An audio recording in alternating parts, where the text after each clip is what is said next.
Hi, this is Paul Hoyt, CEO of Ascending Harvest, welcoming you to our daily Zoomcast. I'm here with my best buddy, business partner, resident inventor, genius, Shane McKenna. Today we're going to give you a little bit of a progress report on Ascending Harvest and where we are. But where we are, the big picture is just a couple of days away from launching our crowdfunding campaign. We're very excited about launching it on Wednesday, September the 19th. With a kickoff party that we're doing in Salt Lake City. It starts at 6 o'clock on Wednesday night. There's lots of invitations on our Facebook page at facebook.com/Ascending Harvest. You can find some information about the launch party on our website at ascendingharvest.com/launch party. And we'd love to see you there if you're in the Salt Lake City area or you have an inclination to jump on an airplane or jump in a car and come see us. We would love to see you. We're going to have a lot of great fun. We're going to have a really good dinner. We're going to have a couple of talks. We're going to have some games. We're going to have a silent auction. We're going to celebrate the opportunity that we all have to take a big bite out of world hunger with the invention of intelligent grow media and human-powered hydroponics. And I'll be quiet here for a second and let the guy who invented all that stuff say hello. Hello, everybody. I am so thrilled to be at the threshold. In 2 days, we're going to step over that threshold and go from a bold, audacious idea that I've been working on for many, many years, and we're going to cross that threshold over into actually working with people to get this company rocking and rolling and serving those in need. And what a huge honor and responsibility and empowering, wonderful thing this is going to be for everyone involved. And that's what we're going to talk a little bit about today, is not just the people that we're going to empower on the user end, but how giving empowers us and how different charities and how different programs work and how we can become empowered by them. I'm looking forward to hearing your perspective on that. Whenever we decide what we're going to talk about, usually one or both of us is inspired in some way, and Shane has an inspiration today to talk about charity giving and the options that there exist today for supporting people with their poverty and their poor nutrition challenges that they have. I'm really eager to see how this inspiration comes into him and through him. I know that there's a lot of different types of charities out there. Shane has studied the charities who support people in Africa far more than I have. So let me ask you just kind of an interview question here, Shane. So if I were somebody who just wanted to support people in Africa, what options do I have today? You have a huge amount of options for supporting people in Africa. So there's vacation charities where you can connect with different charities and actually go serve in person for a week and then go on safari for a week or go tour different areas of Africa for a week.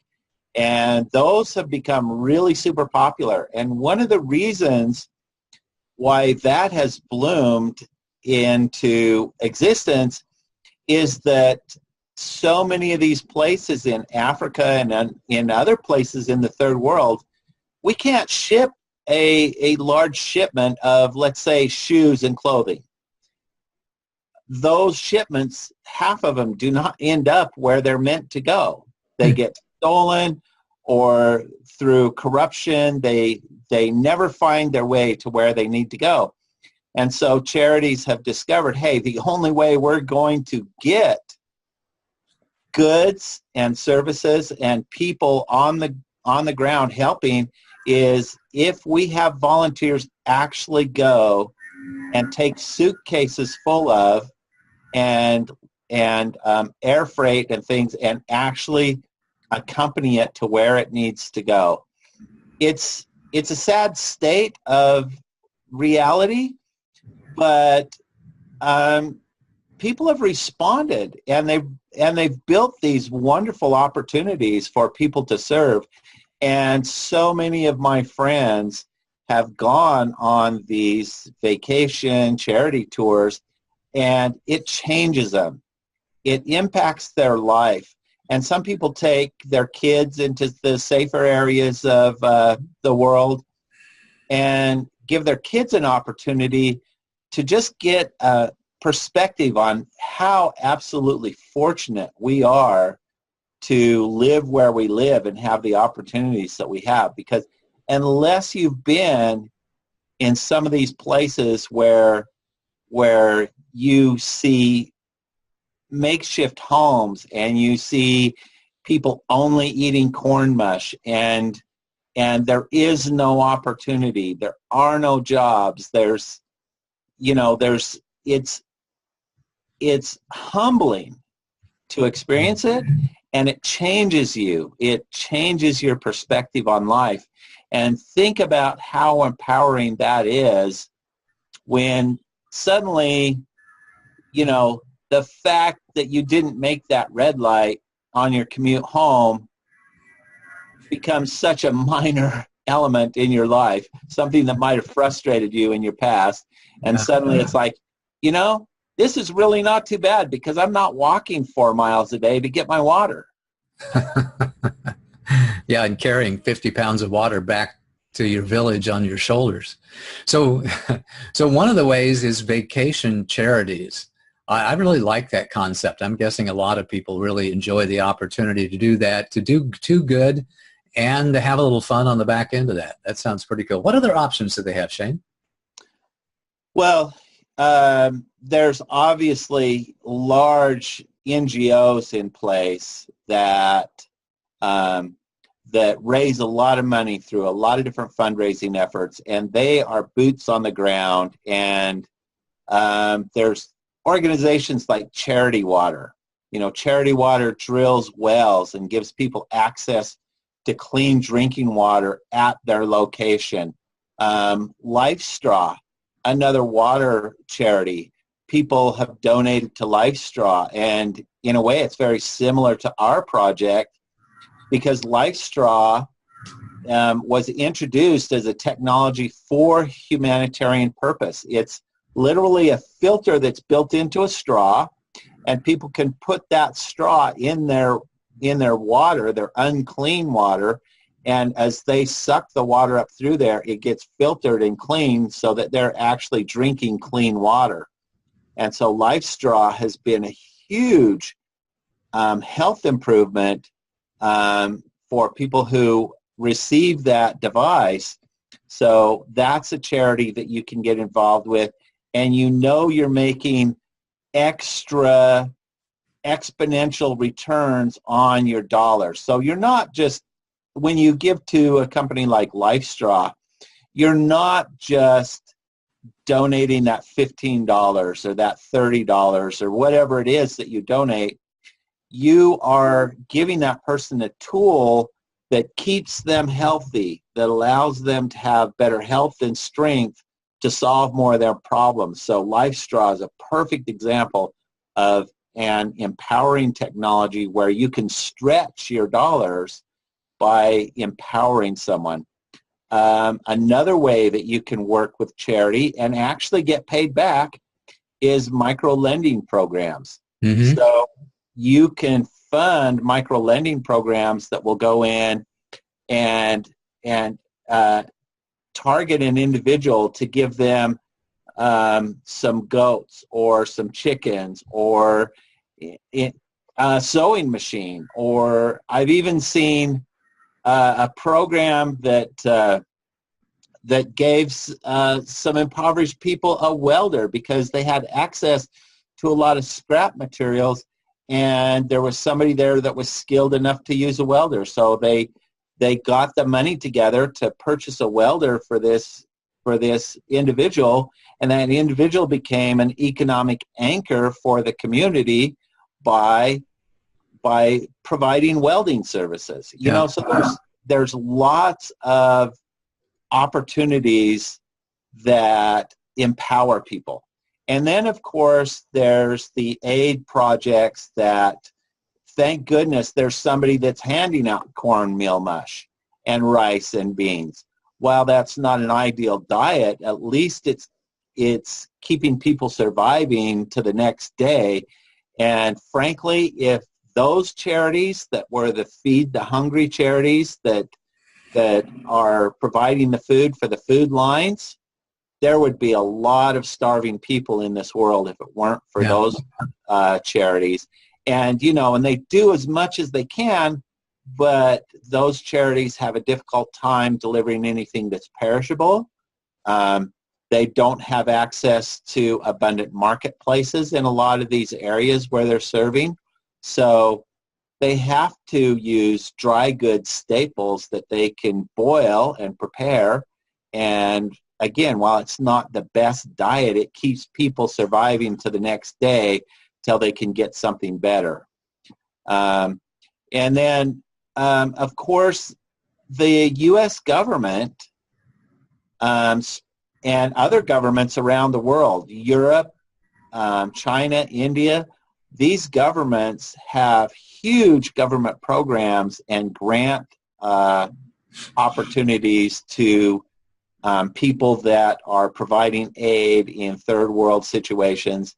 And these grant opportunities and these contracts to go and serve these areas are given to people who have viable solutions. And it's a great way. It's one of the ways that our tax dollars are actually used for a good purpose. Yeah. And don't get me started, because my political roots will come out here about the bad ways that we use taxes. So I'm not gonna get lost on that tangent. But I feel like the aid that we give, the humanitarian aid that our tax dollars purchase, goes a long ways to reduce the impact of poverty around the world. Cool. Well, we don't have a vacation aid program yet, although we might set one up. We've talked about having the volunteers that deliver goods and services through existing organizations carry our products with them and help them get set up. We've also had some conversations about how empowering our products can be, empowering people to feed themselves and reduce their poverty because they don't have to spend so much of their own money on food, and empowering them in a couple of different ways, to actually set them up in business. If you could give, 6 or 7 or 8 systems to somebody, or even 10 systems to somebody, they might actually be able to create a business growing food and selling food, not only support their family, but support their family in a business point, from a business perspective, even to the point of paying that back a little bit. If you could just kind of give somebody a miniature farm that only takes a few weeks before it starts paying it back. We've talked about setting up assembly operations in country that would pay people to help set up these systems and train other people how to use them and support them in some way. So there's a lot of different ways in which human-powered hydroponics and Ascending Harvest can be a part of that total aid package that these countries, that these families so desperately need. Yeah, that's why I would like to ask people to consider our charity, the work that we're doing, as their next give. And the reason is because your dollar is going to go so much farther in moving the needle on hunger and poverty. It's the old adage, give a man a fish, you feed him for a day. Teach a man to fish, you feed him for a lifetime. Well, our technology is teaching someone to fish without them having to learn how to fish. We're teaching people how to farm without them learning the subtleties and the lifetime experience required to become an excellent farmer. They can become an excellent farmer just by following the simple steps. And our systems are so economical that they actually have a return on investment in country. So let's say that a charity delivers to an individual 3 systems, and they stay motivated and they do what they need to do to make those systems thrive. And they say, you know what? I'm pretty dang good at this. I'm good at keeping water in it. I'm good at making sure that it gets pumped with air every day. And once a week, I'm putting organic materials in here, and look at the food that I'm raising. That person could actually then start purchasing those systems, or they could request them through the charity that delivered them in the first place to receive more systems. But that's what's going to happen in the long run, is there's going to be those people who the charities that we work with target, that become very proficient and eager.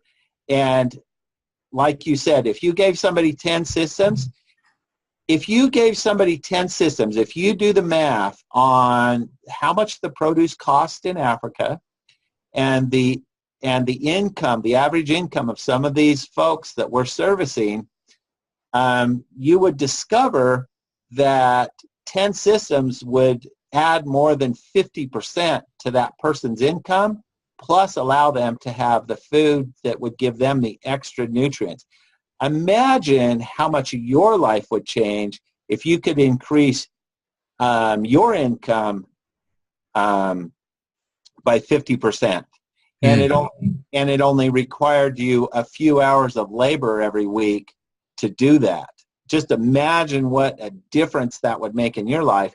Now imagine somebody that the price that they pay for a tomato, if you put it into U.S. equivalent dollars and average U.S. Salaries, a medium-sized tomato in their economy costs them the equivalent of $33 in our economy. So just imagine how much you change somebody's life when they can grow a tomato that literally in their economy is the equivalent of $33. Imagine how their life changes, how their decisions change, what they place value on changes. Imagine how eager they are to grow those tomatoes or those squash or those melons, because those are products that bring a lot of money in their economy. It's kind of hard for us to relate to it in our economy, because food, there's no place in the world that food is cheaper than in America. We have the cheapest, our food is the least amount of income. We get more bang for the buck for our food than anywhere else in the world. And in these areas of Africa where people are making less than $2 a day, and yet they're paying 20 cents for a tomato, think about that. That's 1/10 of your income for that day to buy a medium-sized tomato. 1%. Yeah, if they're making $2 a day and they're making 20 cents, 10%. Yeah, oh, it's 10% of their income to buy a medium-sized tomato. Just imagine that. And now imagine that you had to pay 10% of your income to buy a medium-sized tomato. It's a $33 tomato. It's no wonder that they're not eating high nutrient density foods. Yeah. They can't afford them. So if we can empower people to grow them, that is how we leverage this technology to change people's lives in not just a significant way, but in an overarching, meaningful way that ripples out into their community. That's amazing. That's quite a blessing to be associated with this project. And for those of you listening to this recording, you've got an opportunity here too. We know that you have a lot of options for your charitable giving. I mean, there's all kinds of ways that you can contribute right here in the United States, from all kinds of different charities to just, slipping a homeless person a buck every now and then. But this does represent a rather unique opportunity, and that is the opportunity to really help somebody in a very meaningful way because of the return on your charity dollar investment that human-powered hydroponic systems provides. So I loved what Shane said earlier in the Zoomcast here, that please consider contributing to our particular cause, our particular project, because of the leverage that your contribution provides, because of the way that we've designed this system and the opportunities that it brings to families in developing countries and in refugee camps. You know, we haven't talked a lot about refugee camps. You know, they're typically squatters' villages with tents and, you know, little shacks if somebody's lucky, but mostly it's just kind of tent living or living up under the stars. One of the things that's really cool about our system is that, you know, it can go into refugee camps where you don't have any soil. You can, you know, scoot it around. We could even create a version of it that had little wheels on it, although it would considerably increase the cost. But, you know, it really provides people who otherwise would never have the chance to grow anything, the opportunity to grow some of their own food. So there's a lot of different applications for this technology for people in need around the world. Yeah, and our systems are really lightweight. They're very lightweight in comparison to, say, a potted plant. Mm-hmm. I can easily pick up and carry a system. I've got a system in the back of my Jeep right now that I'm going to be bringing to the launch party that we're having on the 19th. And you know, I can load that in my Jeep. It's a portable farm, for heaven's sakes.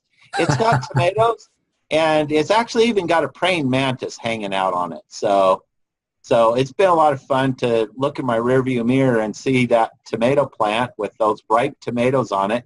And I'm excited to bring it to the launch party and show it off.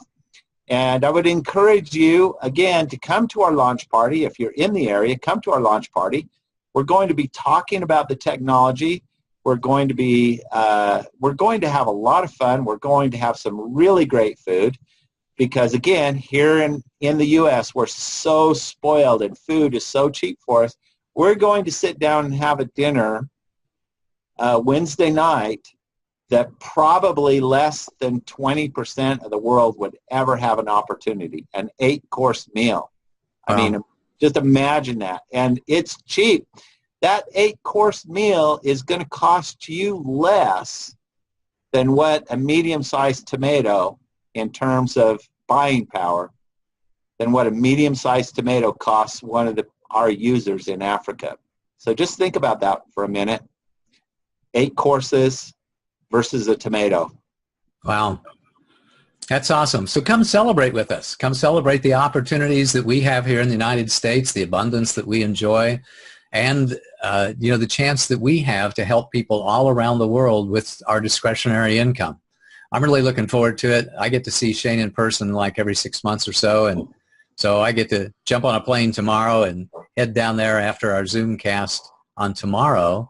And Wednesday we'll be coming to you live in Salt Lake City, you know, as the crowdfunding campaign launches. So get excited with us. You know, think about contributing a few bucks of your own, but more importantly is sharing with your network. I've said this a few times, but Shane and I took a look at his network and my network and realized that there was only like a 5% overlap.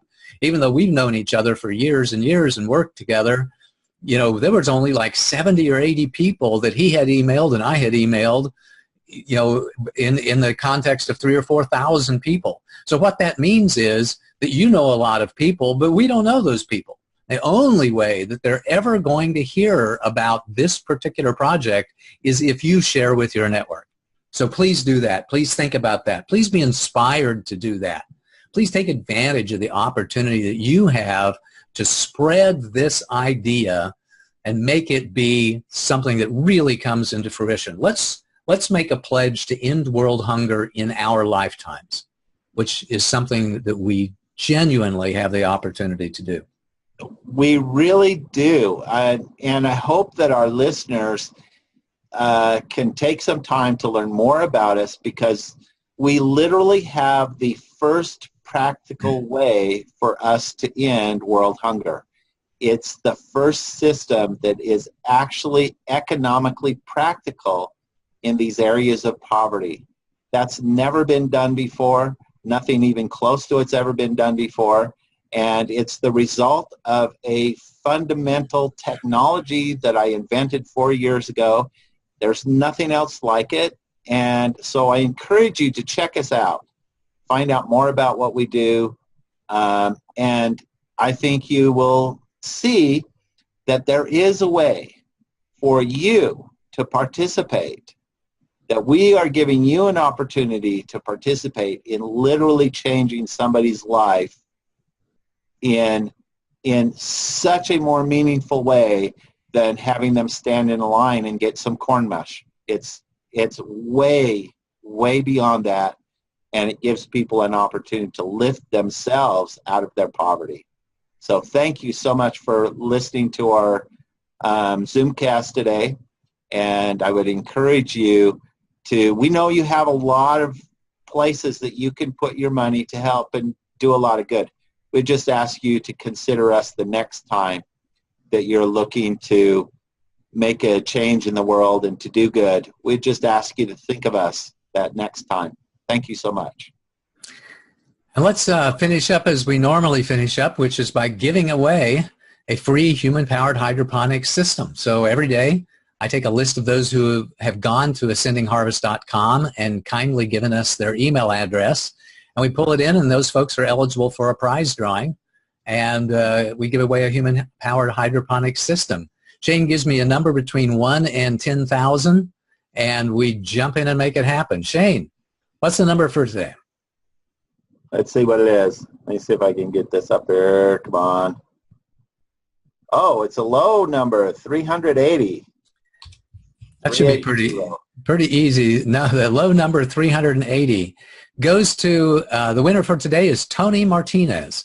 Tony Martinez, if you're listening, congratulations. And even if you're not listening, congratulations, because you've won a human-powered hydroponic system. We hope to be able to deliver that to you in Q1 2019, or you can, at that point in time, just donate it to a family in need in your name. So congratulations, Tony Martinez. And for those of you who are listening, please go to ascendingharvest.com. Take a look at some of our blog entries. This is Zoomcast number 24.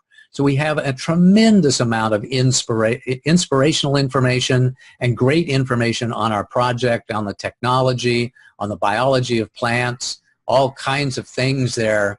You know, take a listen to a few of those. Watch a couple of them, and you'll get as excited about this project as we are. I just know it. And again, one final time, at least for me, you know, if you're in Salt Lake City, please join us for our launch party, 6 p.m. at the New Golden Dragon restaurant, I believe it is, in Salt Lake City. We'd love to see you there. We'll have some fun. We'll get to know each other. You'll get an opportunity to enter into some prize drawings, play some games, and participate in our silent auction. We'd love to see you. Shane, I'll let you take us out and say goodbye for us. Again, thank you so much for listening. And Wednesday night, an 8-course meal, silent auction, lots of fun. Help make a difference in the world. And just imagine that individual who's harvesting that $33 tomato over and over and over again. That's the impact that you're going to create. Thank you so much for doing good and being good. Have a great day. See you tomorrow. Bye-bye.